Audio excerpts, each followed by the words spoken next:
तो चलिए स्टूडेंट शुरू करते हैं आज का लेक्चर। और बच्चों आज हम पढ़ने वाले हैं शॉटकी डिफेक्ट, जिसकी कल मैंने आपको डेफिनेशन दी थी और फिगर से इस डिफेक्ट को डेमोन्स्ट्रेट किया था। आपको मैंने बताया था कि सॉलिड में अगर कैटाइन के साथ एनाइन भी लैटिस साइड छोड़ दे, समझ में आ गया, यानी शॉर्ट में कहूं number of missing cations is equal to number of missing anions। तो एनाइंस और कैटाइंस की जो मिसिंग नंबर है वो बराबर रहता है और न्यूट्रलिटी मेंटेन रखनी है, इसलिए ये सब होता है। तो ये आपको ध्यान रखना है। रही बात कि किस कारण से शॉटकी डिफेक्ट होता है, तो मैं यहां पर आपको अब बताता हूं causes of Schottky defect. Causes of Schottky defect, ठीक है। डेफिनेशन में आपको दे चुका हूं। देखते हैं किस कारण से शॉटकी डिफेक्ट होता है। तो बच्चों उन सॉलिड्स में शॉटकी डिफेक्ट होता है जिन सॉलिड्स में कैटाइंस और एनाइंस के साइज में कोई अंतर नहीं होता। क्योंकि आपको याद होगा आपने जो कल फिगर पढ़ी है उसमें कैटाइन एनाइन दोनों बाहर जा रहे हैं, ठीक है। कौन सा पहले बार गया होगा ये हमें नहीं पता, लेकिन हमें ये पता है अल्टीमेटली बराबर अपोजिट आयंस लैटिस साइड को छोड़ देते हैं। तो कारण आपको क्या लिखना है इसमें, कोज क्या लिखना है इन दिस, या आप ऐसे लिख लीजिए, ये भी छोड़िए, सीधे कोज ही लिखिए। तो इसमें पहला कोज है कि उन सॉलिड्स में शॉटकी डिफेक्ट होता है जिन सॉलिड्स में कैटाइन और एनाइन का साइज सिमिलर होता है। सॉलिड्स हैविंग क्या, similar size of cations and anions, ठीक है। दूसरा, आप फिगर देखिए नोटबुक में आपने बना रखा है। सॉलिड में से कैटाइन एनाइन बाहर जाने के बावजूद जो डेंसिटी इसकी घटी है ना, देखो वजन तो कम हुआ ही है, पार्टिकल्स गए हैं, स्टिल ये सॉलिड है। तो आपको ध्यान ये रखना है, मैं शॉर्ट में ये बताना चाहता हूं कि उन सॉलिड्स में शॉटकी डिफेक्ट होता है जिसमें भीड़ बहुत ज्यादा होती है, तभी चीजें लैटिस साइड को छोड़कर बाहर ही जानी पड़ती है, क्योंकि अंदर जगह नहीं है, भीड़ बहुत ज्यादा है। उसको बोलते हैं कोऑर्डिनेशन नंबर हाई है, यानी सॉलिड्स हैविंग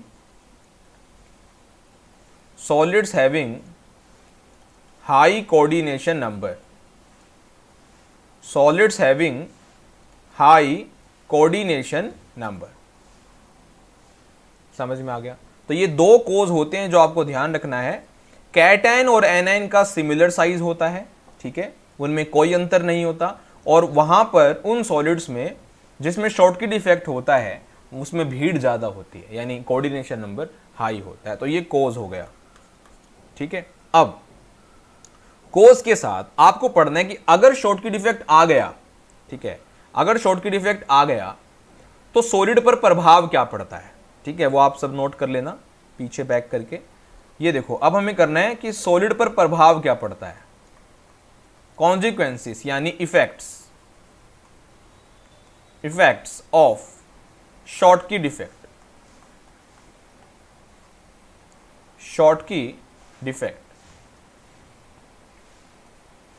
ठीक है। तो कॉन्सिक्वेंसेस यानी इफेक्ट्स पढ़ने हैं आपको कि अगर सॉलिड में शॉटकी डिफेक्ट आ गया तो क्या होता है। तो आपको फिगर याद होगी वो कि हमारे पास इस तरीके का सॉलिड था, ठीक है,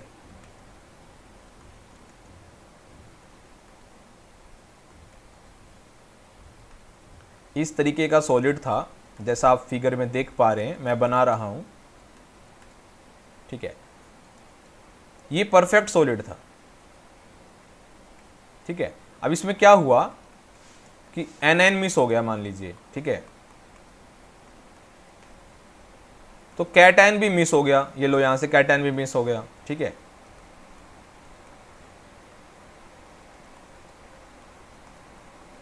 ध्यान से करना बच्चे इसको। तो प्रभाव आप देख रहे हो, ये शॉटकी डिफेक्ट है। प्रभाव आप देख रहे हो कि सॉलिड की डेंसिटी जो है वो घट गई। देख रहे हो आप, जैसे यहां से यहां पर और यहां पर वैकेंसी हो गई तो पार्टिकल्स यहां से चले गए तो सॉलिड की डेंसिटी घट गई। तो पहला जो कॉन्सिक्वेंस है वो ये है कि डेंसिटी जो है सॉलिड की शॉर्टकी डिफेक्ट की वजह से घट गई, density of the solid decreases. दूसरा कॉन्सिक्वेंस कि जब यहां पर वैकेंसी क्रिएट होगी, ध्यान से देखिएगा इस फिगर में जहां वैकेंसी क्रिएट हो गई आयंस की मूवमेंट बढ़ जाएगी, क्योंकि ये A+ है, अब यहां जा सकता है, फिर यहां वैकेंसी क्रिएट हो जाएगी, फिर B- यहां जा सकता है, ठीक है, फिर ये यहां जा सकता है, ये यहां भी जा सकता है। तो आयंस की क्या बढ़ रही है बच्चे? मूवमेंट बढ़ रही है। आयंस की मूवमेंट बढ़ेगी तो सॉलिड की कंडक्टिविटी इंक्रीज होगी। आप जानते हैं फ्री आयंस की वजह से इलेक्ट्रिकल कंडक्टिविटी इंक्रीज होती है, यानी electrical conductivity of the solid increases। तो ये दो कॉन्सिक्वेंसेस भी आपको ध्यान रखने हैं, कर लोगे, ठीक है। अब बात करते हैं एग्जाम्पल्स की, देखते हैं कौन से सॉलिड के एग्जाम्पल शॉर्टकी डिफेक्ट शो करते हैं। ध्यान दीजिएगा, एग्जाम्पल्स तो आप ध्यान रखिएगा सारे के सारे alkali metal halides. Alkali metal समझते हो?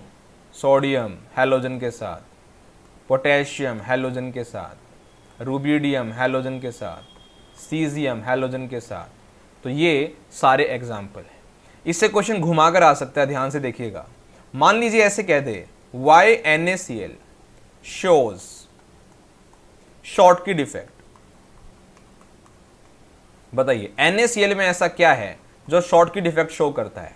तो मैंने आपको बताया अभी कि जिन सॉलिड्स में कैटायन और एनएन का साइज सिमिलर सा होता है, ऊपर लिखवाया ना कोज में, कोज लिख दो, यहां क्या लिख दोगे? इन NaCl size of Na+ and Cl- is similar, ठीक है। also NaCl has high coordination number। समझ में आ गया? has high coordination number। तो इस तरीके से आप लिख सकते हैं, ये क्वेश्चन घुमाकर ऐसे आ सकता है, ध्यान रखिएगा। कोई भी एग्जाम्पल देकर वो पूछे कि शॉर्टकी डिफेक्ट क्यों शो करता है तो कॉजेस लिख दो, और कह दे भैया ये एग्जाम्पल शॉर्टकी डिफेक्ट क्यों नहीं शो करता, तो कह दो उसमें साइज सिमिलर नहीं है और कोऑर्डिनेशन नंबर हाई नहीं है। बहुत सिंपल है, ठीक है। तो बच्चे ये हो गया शॉर्टकी डिफेक्ट। आई होप आपको समझ में आ गया शॉर्टकी डिफेक्ट। अब हम आगे बढ़ते हैं, चलिए बात करते हैं अब सेकेंड डिफेक्ट की, जो स्टोइकियोमेट्रिक की सेकेंड टाइप है। आपको कल मैंने नाम बताया था, नेम इज फ्रैंकल डिफेक्ट। क्या बोलते हैं बच्चों इसको? Frenkel defect. अब फ्रैंकल डिफेक्ट क्या होता है, तो पहले उसके लिए आप डायग्राम बना लीजिए वही वाला आयनिक सॉलिड का, ठीक है। A+, B-, A+, B-, B-, A+, B-, B-, A+, इस तरीके से मैंने एक परफेक्ट सॉलिड बना दिया, ठीक है। अब इसमें कुछ ऐसा होगा कि कुछ ऐसा हो जाएगा जिसकी वजह से मैं कहूंगा ये फ्रैंकल डिफेक्ट है। ध्यान से देखिएगा, आप मुझे बताना ऑब्जर्व करके क्या हुआ होगा। A+, B-, यहां वैकेंसी हो गई, B-, ये यहां आ गया,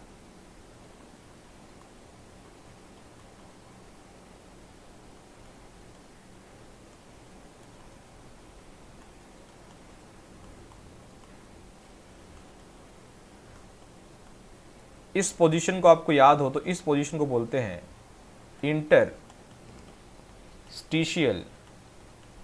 साइट। तो इसको फ्रैंकल डिफेक्ट बोलते हैं, फ्रैंकल डिफेक्ट। तो दिख रहा होगा आपको फ्रैंकल डिफेक्ट में क्या होता है कि कैट आयन, ध्यान से सुनना, कैट आयन अपनी लैटिस साइट को छोड़ देता है, देखो यहां वैकेंसी होगी, और बाहर नहीं जाता शॉर्टकी की तरह, वो सॉलिड में ही एल्सवेयर कहीं और चला जाता है। ठीक है, वो कहीं भी जाए सॉलिड में, उस पोजीशन को इंटरस्टिशियल साइट बोलेंगे। ये होता है। तो देखो न्यूट्रलिटी भी मेंटेन्ड है, कुछ बाहर तो गया नहीं है। ठीक है, तो इसमें क्या लिखोगे, इन this defect, in this defect, इस डिफेक्ट में क्या होता है, जो कैटायन होता है वो मिस करता है या लीव करता है, वर्ड आप कोई भी लिख सकते हो। ठीक है, cation leaves it's lattice site, अपनी लैटिस साइट को छोड़ देता है और बाहर नहीं जाता, ये ध्यान रखना, lattice site, and moves elsewhere in the solid, और सॉलिड में कहीं और भागता है, moves elsewhere in the solid. ठीक है, उस एल्सवेयर पोजीशन को आप जानते हो इंटरस्टिशियल साइट बोलते हैं।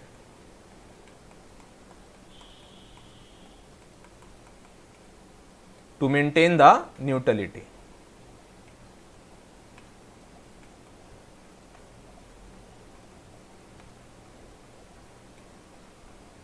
यह आपको ध्यान रखना है, दिस इज फ्रैंकल डिफेक्ट। कर लेंगे, ये डेफिनेशन हो गया। अब डेफिनेशन के बाद हम ये समझना है कि किन सॉलिड्स में ऐसा डिफेक्ट देखने को मिलता है, फ्रैंकल डिफेक्ट, जैसे शॉर्टकी में बताया था। ध्यान से देखिएगा, नोट कर लीजिएगा इतना। चलिए बात करते हैं causes of Frenkel defect. Causes of Frenkel defect, ध्यान से देखना। तो फ्रैंकल डिफेक्ट के भी वही दो कोज हैं। ठीक है, पहला कोज आपको याद होगा, शॉर्टकी डिफेक्ट के कारण में मैंने लिखवाया कि कैटायन और एनायन में कोई डिफरेंस नहीं है। ठीक है, दोनों का साइज सिमिलर है, लेकिन फ्रैंकल डिफेक्ट में मैंने क्या बताया कि कैटायन अपनी लैटिस साइट छोड़ेगा और इंटरस्टिशियल साइट में जाएगा। सबको ये तो पता है कि इंटरस्टिशियल साइट लैटिस साइट से छोटा छोटा होता है, वहां पर कैटायन ही फिट हो सकता है। यानी ये डिफेक्ट उनमें, उन सॉलिड्स में होगा जिन सॉलिड्स में कैटायन का साइज एनायन के सिमिलर नहीं होगा, बल्कि कैटायन का साइज एनायन से छोटा होगा। तो ध्यान रखना, solids having smaller size of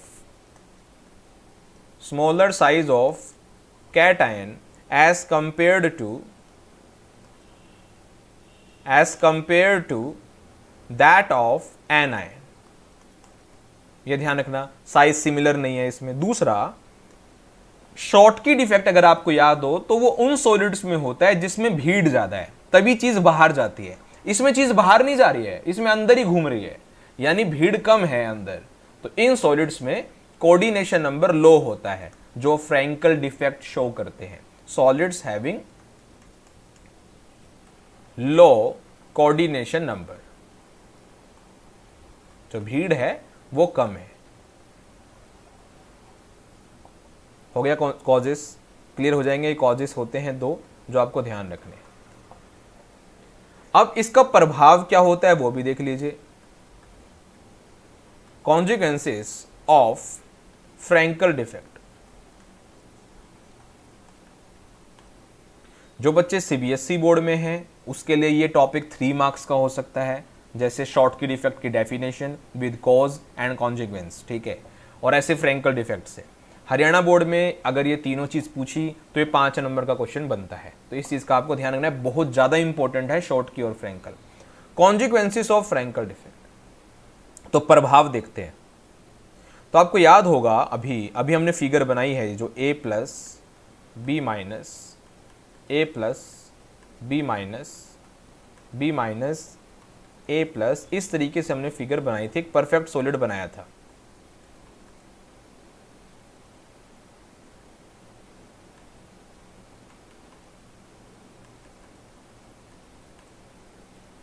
अब इसमें कुछ ऐसा हुआ कि कोई कैटायन अपनी लैटिस साइड को छोड़ गया, वैकेंसी आ गई यहाँ,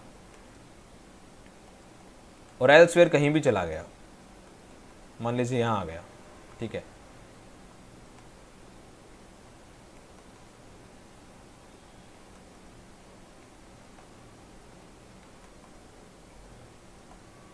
अब सवाल उठता है ये कि आप इस फिगर को ध्यान से देखिए और मुझे बताइए सॉलिड में क्या प्रभाव पड़ा अगर फ्रैंकल डिफेक्ट आया तो।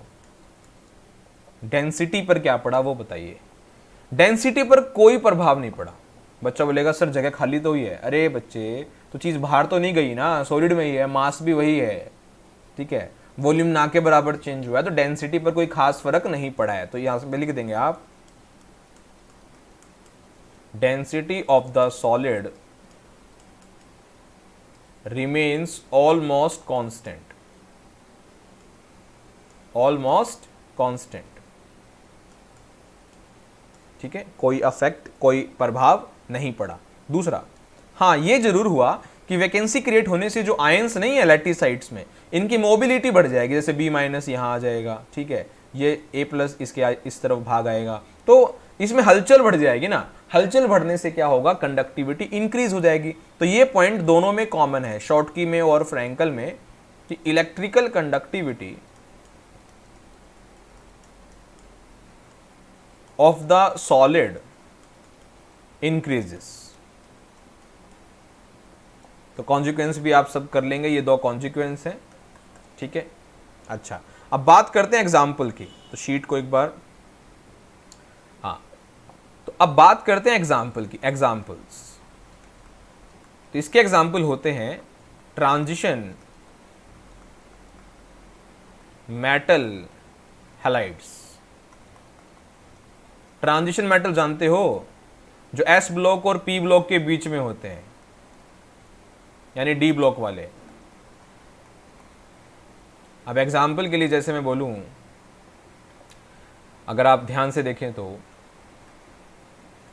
FeCl2, FeCl3, ठीक है, AgCl, राइट, AuCl3, इस तरह के बहुत सारे एग्जाम्पल, ठीक है।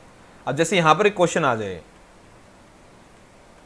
Why NaCl does not show Schottky defect,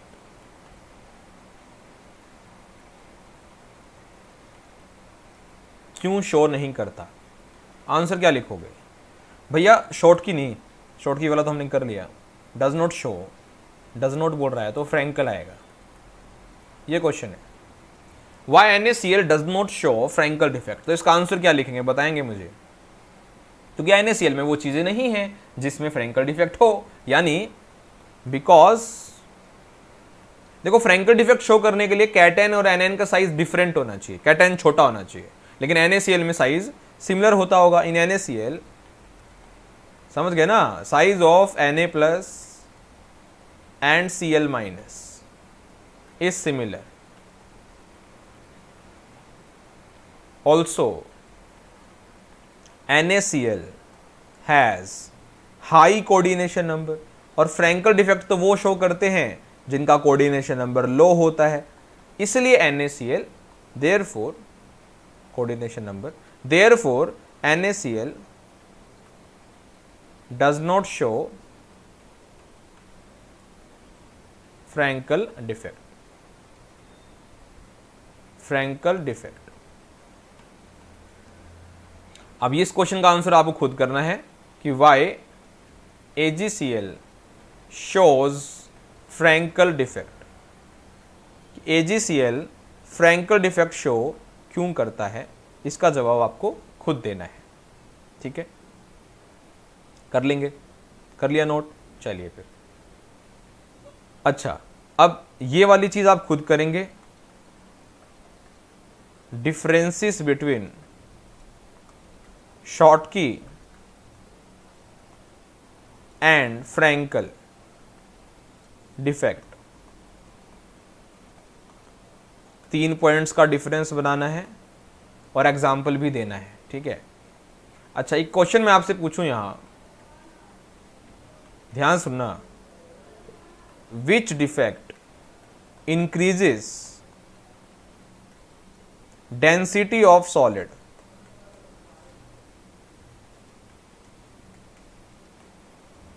answer, तो तुम कहोगे शॉर्ट की डिफेक्ट में डेंसिटी घट जाती है, फ्रैंकल में सर ने बताया डेंसिटी वही रहती है, डेंसिटी किस में बढ़ जाती है? तो बच्चे शॉर्ट की फ्रैंकल से पहले भी दो डिफेक्ट बताए थे अगर आपको याद हो, तो आंसर आएगा यहां, जिसने पढ़ा है उसको समझ में आ गया, इंटरस्टिशियल डिफेक्ट।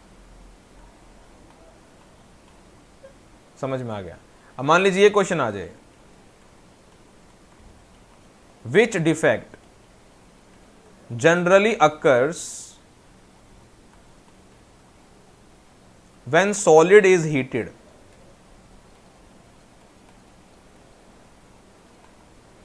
अगर सॉलिड को गर्म कर दूं तो कौन से डिफेक्ट देखने को मिल सकता है? तो आंसर सीधी सी बात है, आपको याद है, पार्टिकल सॉलिड छोड़कर बाहर चला जाएगा, यानी वैकेंसी डिफेक्ट। वैकेंसी डिफेक्ट, ये आपको ध्यान रखना है। कर लेंगे, हो जाएगा। तो ये हो गया बच्चे अपना शॉर्ट की और फ्रैंकल। इन तीनों क्वेश्चंस के साथ डील कर लेना, डिफरेंसेस तुम्हें खुद लिखने हैं, और बाकी दोनों क्वेश्चंस का जवाब मैंने आपको दे दिया है। चलें अब आगे बढ़ें, ध्यान से देखिए। अब हम पढ़ेंगे अगला defect, second, non stoichiometric defect. Non stoichiometric defect,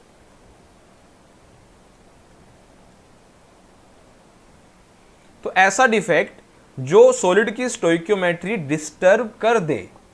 disturb कर दे, अगर आपने पढ़ा हो स्टोइकियोमेट्री डिफेक्ट में, तो मैंने उसमें बताया था जो सॉलिड की स्टोइकियोमेट्री डिस्टर्ब ना करे।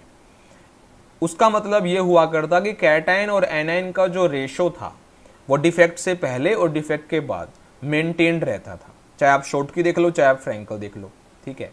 जैसे शॉर्ट की में कैटायन जा रहा है बाहर, तो एनायन भी बाहर चला जा रहा है, तो जो नंबर है अभी भी, जो रेशो है वो सेम है। फ्रैंकल में कुछ बाहर नहीं जा रहा, चीज अंदर ही घूम रही है, तो रेशो तो अभी भी सेम है।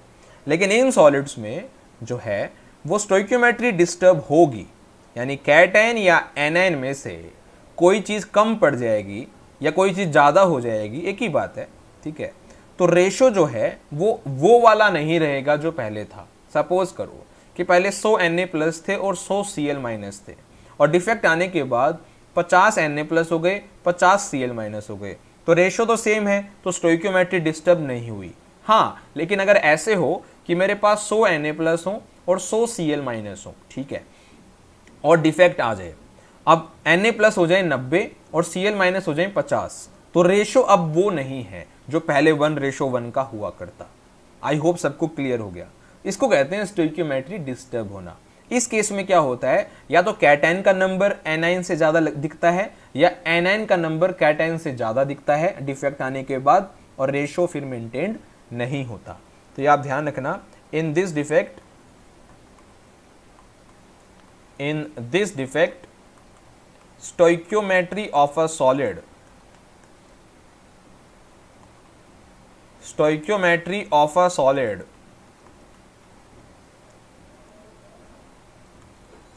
is disturbed। stoichiometry of a solid is disturbed, यह आपको ध्यान रखना है। This is non stoichiometric defect. Clear होगी बात? कर लोगे, ठीक है, आसान चीज थी।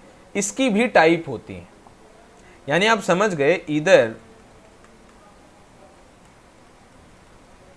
नंबर ऑफ कैटायंस बड़े होंगे, ज्यादा होंगे किससे? नंबर ऑफ एनायंस से, या नंबर ऑफ एनायंस, ठीक है, और ही लिख देता हूं, ज्यादा होंगे किससे? कैटायंस से। बराबर रहें तो स्टोइकियोमेट्री तो डिस्टर्ब भी नहीं होगी। डिस्टर्ब तो तभी होगी जब दोनों में से कोई एक ज्यादा हो जाए, तो दूसरा अपने आप कम हो जाएगा, ठीक है। तो ये ना दो टाइप का होता है, ये भी, ये आपने नोट कर लिया होगा, types of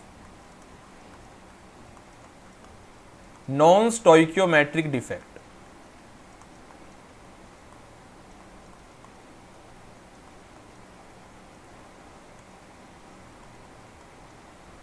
types of non stoichiometric defect.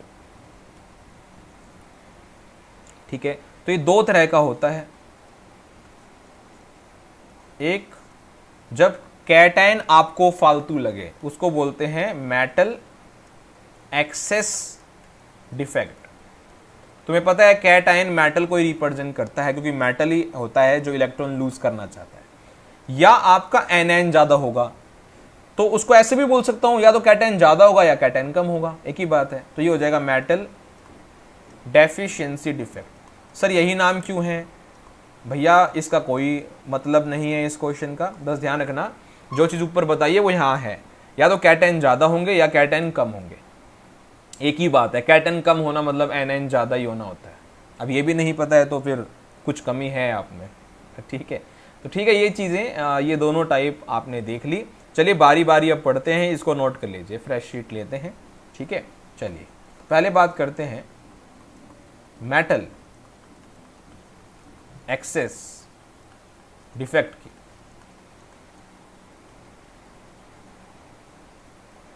तो क्या होता है metal access defect?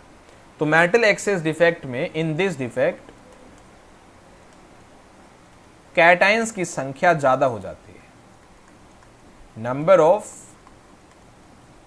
Cations is more than number of anions. ये आपको ध्यान रखना है। ठीक है, तो मुझे बताइए कि कैटायन को ज्यादा करने के कितने तरीके हो सकते हैं?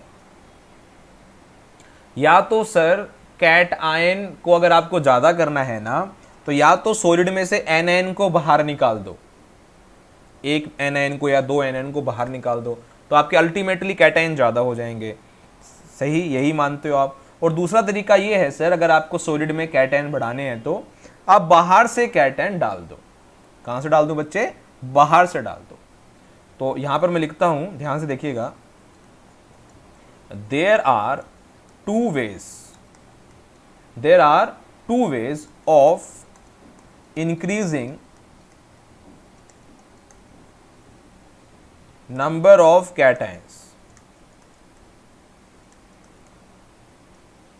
There are two ways of increasing number of cations.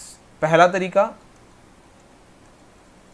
Anion को निकाल दो, यानी बाय एनायनिक वैकेंसी। अब तक समझा है तो बच्चा समझ गया कि एनायन कम करने से कैटायन ज्यादा हो जाएंगे। या एक्स्ट्रा कैटायन ले आऊं। अब जब बाहर से एक्स्ट्रा कैटायन लेकर आओगे, वो कहां पर आकर पड़ेगा? सॉलिड में लैटिस साइड पर आकर पड़ेगा? नहीं, लैटिस साइड तो भरा हुआ है, इंटरस्टिशियल साइट में आके पड़ेगा। एक्स्ट्रा कैटायंस इन इंटरस्टिशियल साइट्स, इंटरस्टिशियल साइट्स। ठीक है, क्लियर है बात? तो हम बारी बारी पढ़ते हैं फर्स्ट और सेकंड पार्ट को, राइट? नोट कर लीजिए। ठीक है, तो फर्स्ट पार्ट पढ़ते हैं, बाय एनायनिक वैकेंसी। ध्यान से देखना, फिगर से समझाऊंगा। तो हमारे पास बच्चों इस तरीके का सॉलिड है, A plus B minus, A plus B minus, B minus A plus, A plus B minus, B minus A plus, A plus B minus.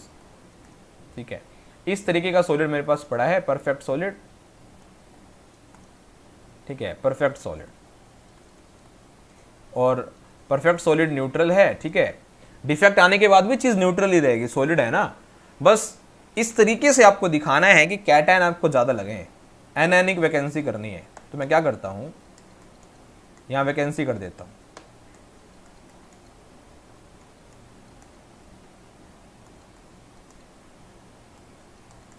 ध्यान से देखना, अब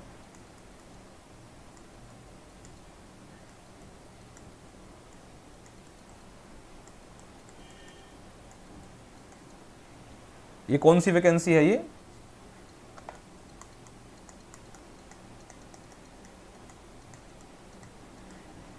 एनायनिक वैकेंसी।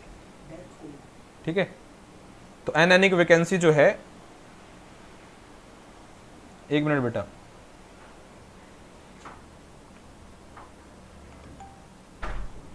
किसका मैं छोड़,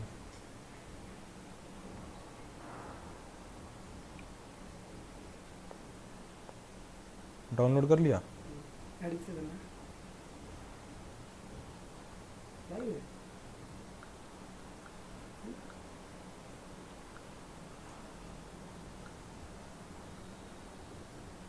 11th में है।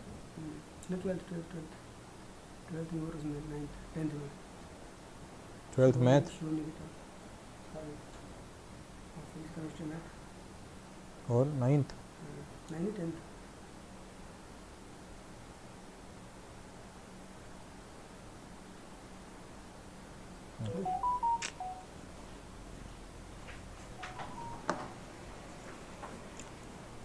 तो ठीक है बच्चे, अब ध्यान दो।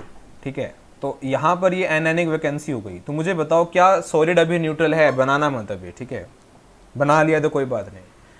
क्या सॉलिड अभी न्यूट्रल है, पहले ये बताइए, क्योंकि मेन चीज क्या है कि सॉलिड न्यूट्रल भी होना चाहिए। तो A प्लस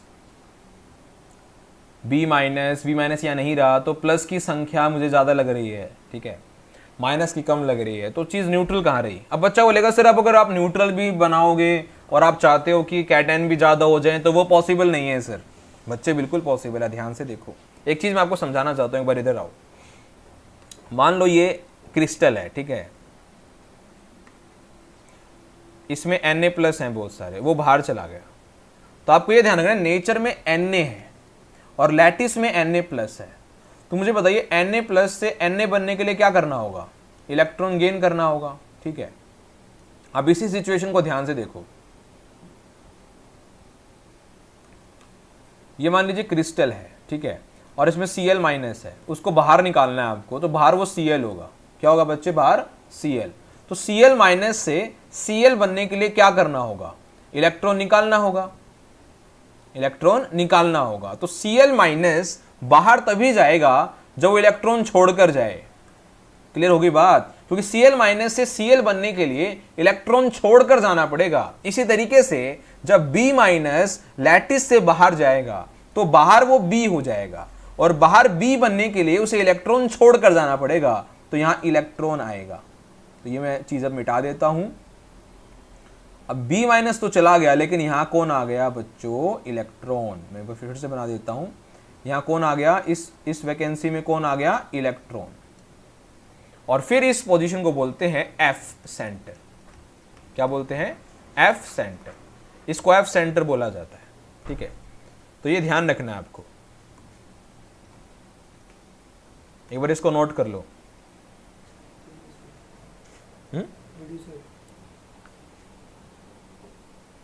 चलो वो हाल तो बोल दो।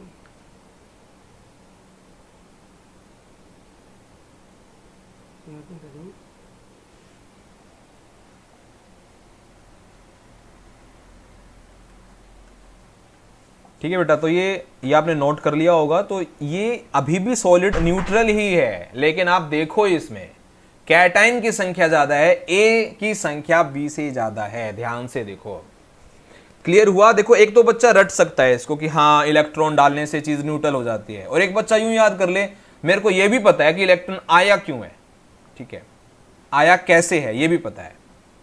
क्यों है उसके लिए तो बच्चा ये भी कह देगा हाँ न्यूट्रलिटी मेंटेन करने के लिए इलेक्ट्रॉन आ गया, ठीक है। आया कैसे है? क्योंकि जब B माइनस लैटिस को छोड़कर जाएगा तो बाहर वो B बनेगा, और बाहर B बनने के लिए उसे इलेक्ट्रॉन छोड़कर जाना है, राइट। तो इलेक्ट्रॉन यहीं छोड़कर वो चला जाएगा, और अब इस पोजीशन को बोलते हैं F सेंटर। F सेंटर, पहले F सेंटर बता देता हूं। F centre is also called coloured centre, is also called coloured centre, क्योंकि इसकी वजह से कलर आता है, हम अभी पढ़ेंगे, ठीक है। एक बार डायग्राम बना लो, ये चीज लिख लो, ठीक है, हो गया। देखो अब ध्यान से देखो, इसके अंदर क्या होता है? इन दिस डिफेक्ट, जो अभी आपको मैंने फिगर बनाया है उसको इंग्लिश में लिखना है आपको, ठीक है, थियोरेटिकली बताना है। इन दिस डिफेक्ट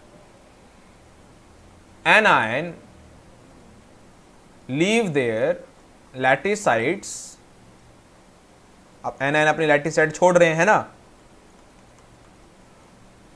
ठीक है, एंड क्रिएट्स, क्या क्रिएट करके जा रहे हैं, anionic vacancy, anionic vacancy where electron gets occupied, जहां इलेक्ट्रॉन आ गया या इलेक्ट्रॉन गेट्स ट्रैप्ड, क्या लिख लेंगे यहां पर, electron gets trapped to maintain neutrality, to maintain neutrality, right. तो ये आपको ध्यान रखना है, ठीक है। अब बच्चा बोलता है सर एफ सेंटर की डेफिनेशन क्या लिखें, तो डिफेक्ट की डेफिनेशन तो मैंने लिखा दी, एफ सेंटर की ओर देख लो। अगर मैं आपसे पूछूं कि एफ सेंटर की डेफिनेशन क्या होगी, तो बच्चों एफ सेंटर वो वैकेंसी है एनएन वाली जिसमें इलेक्ट्रॉन आगे ट्रैप हो गया। देखो ये फिगर देखो, इलेक्ट्रॉन कहां पर पड़ा है, एनायनिक वैकेंसी में तो इलेक्ट्रॉन है, ये देखो ये रहा। तो एनायनिक वैकेंसी में इलेक्ट्रॉन है तो उस पोजीशन को एफ सेंटर बोलते हैं। थियोरेटिकली लिख दो, the anionic vacancy, the anionic vacancy occupied by, the anionic vacancy occupied by electron is called F center, is called F center। Clear होगी बात। अब यहां पर 3 क्वेश्चंस हैं, 3 questions are there in this defect. अगर आप उनको पढ़ लें, उनको कर लें, तो अपना मेटल एक्सेस डिफेक्ट का ये वाला हिस्सा हो जाएगा। ध्यान से देखिए वो क्वेश्चंस क्या हैं। क्वेश्चन नंबर 1, क्वेश्चन है why NaCl gives yellow colour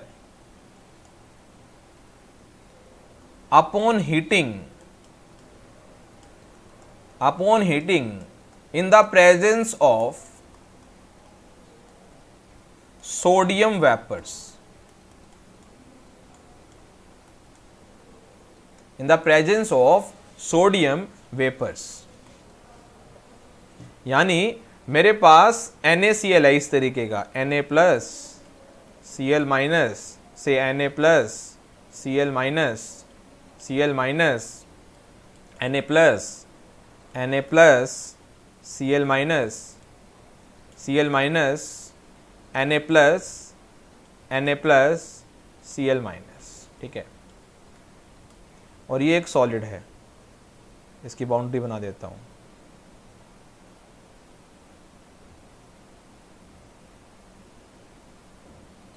ठीक है, क्वेश्चन और क्वेश्चन लिख लो एक बार, ठीक है, इसका आंसर हम बताते हैं फिर। क्वेश्चन लिख लिया, ध्यान से समझना इस क्वेश्चन को, ये क्वेश्चन समझा तो बाकी 2 क्वेश्चन हो जाएंगे, ठीक है। अब इसको मैं कर रहा हूं heat,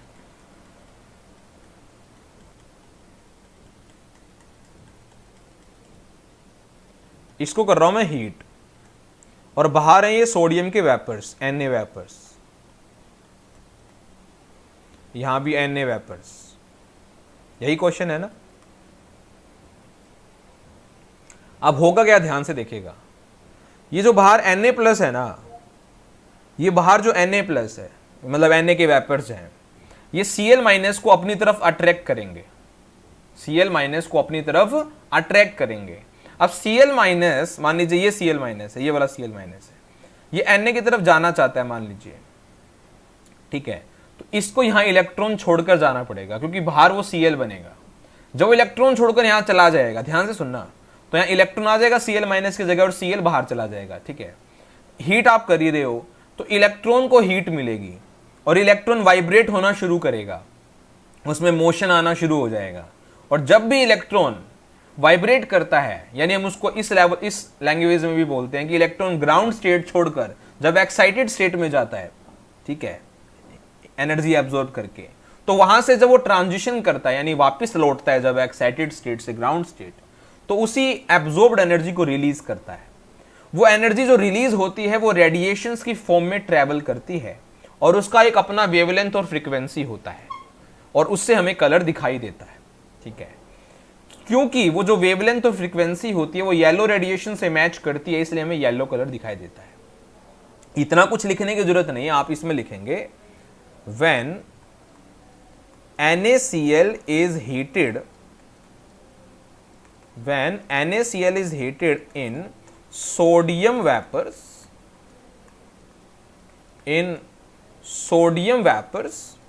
Cl minus diffuses out from the crystal,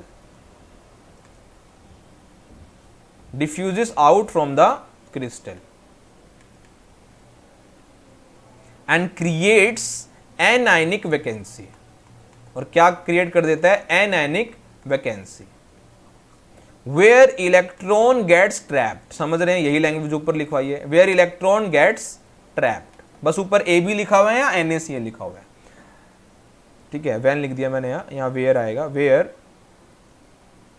electron gets trapped, ठीक है। फिर आपको लिखना है this electron absorbs energy, क्योंकि हीट तो मैं दे ही रहा हूं, absorbs energy and starts vibrating, vibrate होना शुरू कर देता है, मोशन में आ जाता है, starts vibrating and produces, बस इलेक्ट्रॉन वाइब्रेट हो रहा है, इसका मतलब कलर हमारा आ जाएगा, and produces characteristic yellow color, जो भी कलर दिया हो उसका नाम लिख दो, characteristic येलो कलर। वो ट्रांजिशन वगैरह की बात नहीं करनी है, इतना ही आंसर आपको लिखना है, ठीक है। इसको नोट कर लो। अब यही क्वेश्चन अगर 1 मार्क में आ जाए, यही क्वेश्चन अगर 1 मार्क में आ जाए और 1 मार्क आंसर, तो आंसर लिखना है due to F center, due to F center, ठीक है, कर लोगे। अब ये वाला क्वेश्चन अगर आप सभी को समझ में आ गया तो बाकी 2 क्वेश्चन मैं आपको दे रहा हूं। क्वेश्चन अगला, why KCl gives violet color upon heating in potassium vapors, ठीक है। और एक ये वाला question, why LiCl gives pink color upon heating in lithium vapors, ये आपको करना है, कर लेंगे। तो ये चीज आपको करनी है। आज का लेक्चर बच्चों हमारा इतना ही है, ठीक है। कल मैं आपको बताऊंगा मेटल डेफिशिएंसी डिफेक्ट, और फिर हमारा नॉन स्टोइकियोमेट्रिक डिफेक्ट खत्म हो जाएगा, और फिर हम पढ़ेंगे क्या? Impurity defect. लेकिन एक चीज अभी रह रही है, आप ऊपर देखें, वीडियो में बैक जाएं तो अभी तो मैंने सिर्फ एनायनिक वैकेंसी वाली बात की है, तो कल हम इससे आगे चलेंगे। देखो अभी एनायनिक वैकेंसी हुई है, ये हुई है, फिर हमें ये बात करना है एक्स्ट्रा कैटायंस इन इंटरस्टिशियल साइट्स, फिर हम बात करेंगे मेटल डेफिशिएंसी डिफेक्ट की, और फिर इम्प्योरिटी डिफेक्ट, और चैप्टर आपका खत्म। तो कल पूरी कोशिश रहेगी आपका चैप्टर खत्म हो जाएगा, ठीक है। तो आप अच्छे से इसको पढ़ लीजिएगा। Thank you.